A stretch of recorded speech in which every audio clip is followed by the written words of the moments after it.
Halo semuanya, Assalamualaikum. Ketemu lagi di Bang Saka Channel.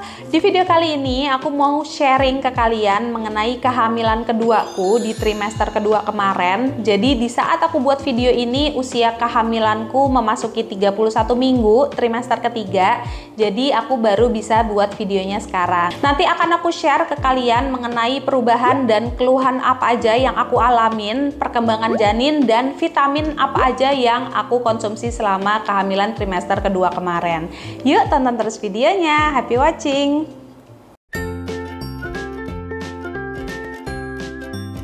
Oke, sekarang aku mau bahas dulu mengenai perubahan dan keluhan apa aja yang aku alamin selama trimester kedua kemarin.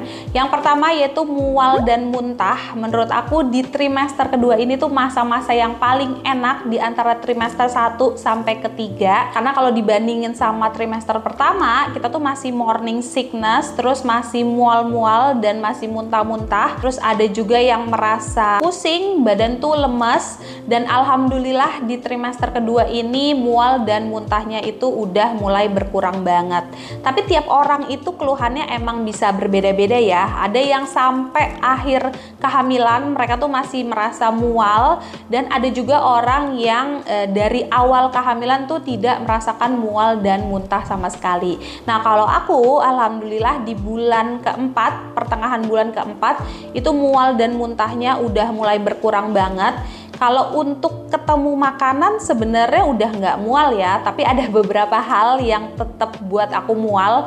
Contohnya itu sikat gigi, kalau udah kena odol rasanya mual banget. Makanya aku tuh kemarin sempet sikat gigi pakai odolnya Abang Saka yang untuk anak-anak. Terus kalau naik mobil orang, kayak misalnya aku naik taksi online, itu tuh rasanya mual banget, nggak tahu kenapa sampai selalu muntah di jalan. Ya pokoknya dua hal itu deh yang kadang masih buat aku mual selama kehamilan. Yang kedua yaitu sering merasa lapar, terus nafsu makan dan porsi makan juga bertambah. Karena kan janin semakin lama semakin membesar dan mualnya tuh udah berkurang. Jadi mulai tuh di trimester kedua ini kita tuh pengen makan ini, pengen makan itu. Tapi hati-hati ya, pokoknya jangan sampai kalian itu makan atau minum yang kadar gulanya tinggi atau kadar mecinnya tinggi. Yang ketiga, aktivitas tuh udah enakan banget. Kalau kalian kerja tuh udah nggak terlalu lemes kayak di trimester pertama. Terus buat kalian yang mau baby moon, aku rasa di trimester kedua ini waktu yang paling tepat buat kalian kalau mau melakukan perjalanan atau mau baby moon. Lalu kalau kalian juga mau olahraga, kalian juga udah bisa mulai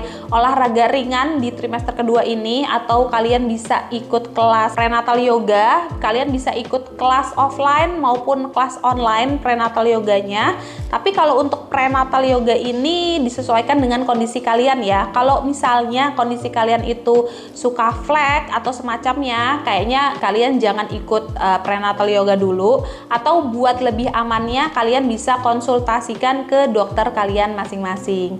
Kalau zamannya Abang Saka dulu, aku tuh rajin banget ikut prenatal yoga. Kalau nggak salah di bulan keempat, di minggu-minggu terakhir aku udah mulai ikut kelas prenatal yoga. Dan di kehamilan kali ini aku tuh telat banget ikutan prenatal yoga. Lebih tepatnya sih mager ya, nggak kayak di kehamilan pertama. Nah yang aku rasain di badan aku di saat kehamilan masuk ke bulan ke-6 itu tuh badan emang udah mulai nggak enak. Pokoknya beda banget deh antara kehamilan pertama sama kehamilan kedua. Kehamilan pertama aku masih sering olahraga, dan kehamilan kedua ini aku mager banget olahraga. Dan ternyata bener memasuki bulan ke-6 aku tuh udah mulai yang namanya sakit di bagian punggung, di bagian pinggang, terus mulai sesek juga napasnya. Dan yang paling gak enak itu adalah ngilu di bagian tulang kemaluan. Kemarin tuh linu di bagian tulang kemaluannya tuh sampai yang bener-bener setiap bangun tidur aku tuh susah banget jalan.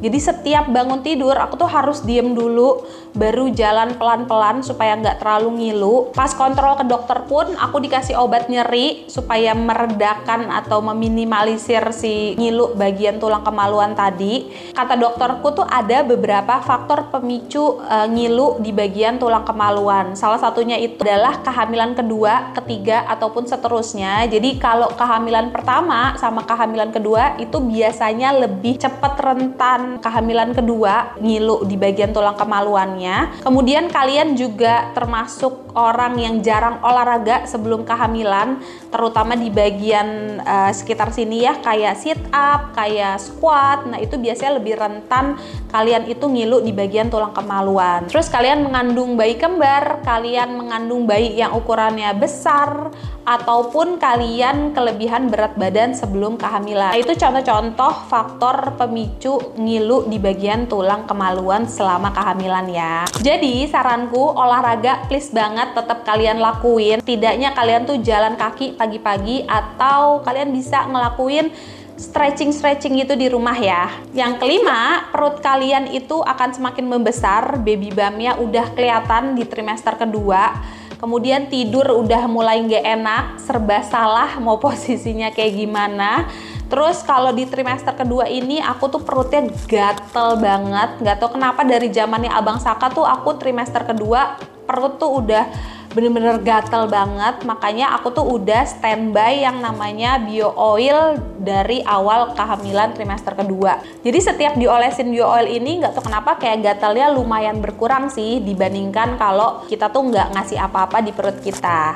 Dan yang terakhir, kalian tuh bakal sering bolak-balik pipis ke kamar mandi, karena kan semakin besarnya janin juga akan menekan kandung kemih kita kan. Jadi kalau tidur malam tuh paling sering banget yang namanya pipis. Berikutnya aku mau bahas mengenai perkembangan janin ya. Yang pertama yaitu jenis kelamin bayi. Sebenarnya di trimester kedua ini jenis kelamin bayi kalian tuh udah bisa kedetek, tapi memang bergantung pada posisi bayi kalian saat di USG ya. Karena ada beberapa bayi yang selalu nutupin area kelaminnya sehingga dokter tuh agak sulit mendetek apakah anak kalian itu cewek ataupun cowok. Nah, kalau aku kemarin di 16 minggu kelaminnya itu udah kelihatan, beda banget di zamannya Abang Saka.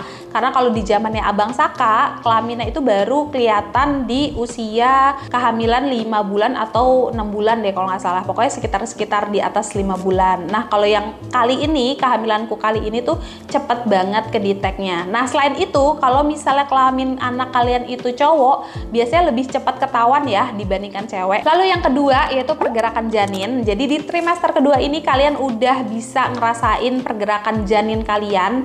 Kebanyakan itu di usia 18 sampai 22 minggu kalian udah bisa mulai sedikit-sedikit ngerasain pergerakan janin kalian di dalam perut. Jadi tuh kalau kalian pegang perut kalian itu bukan yang sampai nendang ke perut gitu ya, tapi bener-bener di awal trimester kedua itu pergerakan janinnya tuh lebih kayak ke denyut gitu, beberapa kali denyut di dalam perut. Dan yang bisa ngerasain tuh cuman kalian sendiri. Kalau di siang hari, kalau kalian lagi sibuk emang nggak terlalu berasa. Biasanya berasanya itu kalau kalian lagi jam tidur malam, ataupun kalian lagi berbaring atau istirahat di tempat tidur. Nah, memasuki bulan kelima atau bulan keenam, biasanya gerakan janinnya akan lebih kuat lagi dan semakin aktif ya. Jadi itu tuh yang perut kalian tuh bisa sampai nonjol-nonjol gitu kalau misalnya janin kalian bergerak. Nah, yang ketiga untuk berat janin, alhamdulillah kemarin adanya Abang Saka kenaikan berat badannya masih sesuai dengan rentang usianya. Kalau untuk berat badan aku sendiri, waktu di trimester pertama itu berat badan aku 58 kilo, dan kemarin di akhir trimester kedua berat badan aku adalah 63 kilo. Jadi naik sekitar 5 kilo dari trimester 1 sampai trimester 2 kemarin. Nah, kalau zamannya Abang Saka dari trimester 1 sampai trimester ketiga total kenaikan berat badan aku adalah 20 kilo. Emang sih yang paling cepat berasanya itu nanti kenaikannya di trimester 3. Jadi nanti mungkin akan aku update lagi videonya setelah aku lahiran ya. Oh iya, kemarin tuh di awal trimester 2 itu aku juga cek lab darah lengkap dan urin. Setahu aku itu wajib ya buat para bumil. Itu tuh untuk ngecek sel darah putih, hemoglobin, terus kadar gula darah, dan lain-lain. Jadi waktu itu hasil lab aku untuk HB-nya itu masih di bawah rentang normal. Kalau nggak salah rentang normalnya itu di 11,7 atau di 11. Nah, aku tuh masih di poin 10, tapi masih mending dibandingkan waktu zaman hamilnya Abang Saka, karena waktu zaman hamilnya Abang Saka tuh aku jauh banget di bawah rentang normal, sampai akhirnya di trimester 2 itu aku sempat beberapa kali yang namanya infus Venover. Tapi kalau kehamilan kali ini aku nggak infus Venover, aku cuman konsumsi suplemen tambahan zat besi yang namanya Maltover ini. Lalu vitamin apa aja sih yang aku konsumsi selama kehamilan trimester kedua kemarin? Yang pertama ada Volamil Genio. Ini waktu zamannya Abang aku juga konsumsinya ini, dan banyak rumah sakit emang bekerja sama si Volamil Genio ini. Jadi banyak juga bumil-bumil yang pakai Volamil Genio ini. Kemudian dokter aku juga ngasih tambahan kalsium dan D3 kalau nggak salah ya. Ini Formical B, Prolacta, Force B 1000 EU. Terus terakhir Maltover ya, yang untuk penambah zat besi tadi. Tapi ini pun aku cuman konsumsinya 1 bulan aja. Untuk vitamin-vitamin ini sebenarnya aku lebih ngikut ke saran dokterku aja sih, karena kan beliau yang ngecek kandunganku tuh selama kehamilan. Jadi kalau untuk vitamin ya pokoknya aku ngikut aja apa yang diresepin dokter aku.